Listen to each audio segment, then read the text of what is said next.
दोस्तों पिछले वीडियो में मैंने बताया था आपको ग्लाइसेमिक इंडेक्स के बारे में, 3 इंपॉर्टेंट फ्रूट्स के बारे में, पपीता, ऑरेंज और एप्पल। अब आप बोलोगे नहीं, चलो इनका जीआई उसका ज़्यादा है पपीता का, और उसके बाद ऑरेंज है, और बेस्ट तो एप्पल का था, लेकिन फाइबर के बारे में क्या, इनके फाइबर के बारे में बताइए। तो आज मैंने फिर एक फाइट करा दी 3 इंपॉर्टेंट फ्रूट्स में, पपाया, ऑरेंज और एप्पल। और आज देखते हैं हम फाइबर की लड़ाई में ये 3 मेवे में से कौन सा मेवा जीतता है।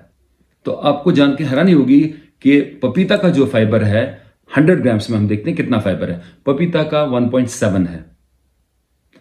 ऑरेंज का अगर आप देखोगे फाइबर 100 ग्राम ऑरेंज का 4.5 है।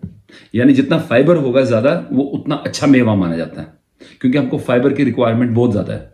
फाइबर जितना फूड में होगा उतनी कॉन्स्टिपेशन कम होगी, उतना उसका शुगर की एब्जॉर्प्शन कम होगी, उतना हमारा कोलेस्ट्रॉल नॉर्मल रहेगा, उतना हमको कोलन की यानी बड़े अंदड़ियों की प्रॉब्लम्स कम होंगी, और उतना हमको हार्ट ठीक रहेगा। तो हमारी फाइबर की रिक्वायरमेंट पूरी होनी चाहिए। तो पपीता का हो गया 1.7 ग्राम पर 100 ग्राम्स। ऑरेंज का कितना है? 4.5। अब हम आते हैं एप्पल पर। जिस एप्पल ने पिछली बार जीआई में भी विन किया था, विनर था, आज अगेन एप्पल आपका विनर है, क्योंकि फाइबर जो है कंटेंट एप्पल का 100 ग्राम्स में 4.7 है। वहां भी आपका एप्पल, हमारा कश्मीर का एप्पल, पपीता को मारता है, आपके संतरे को मात देता है, जीआई में भी और फाइबर कंटेंट में भी। So apple a day keeps the doctor away. दोस्तों मेरा वीडियो देखने के लिए बहुत बहुत शुक्रिया।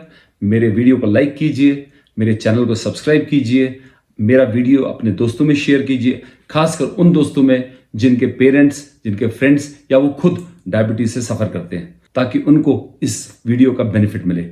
जब तक मैं मिलता हूं आपको अपने नेक्स्ट वीडियो में, अपना ख्याल रखिए, अपने फैमिली का ख्याल रखिए। अल्लाह हाफिज, have a nice time, bye.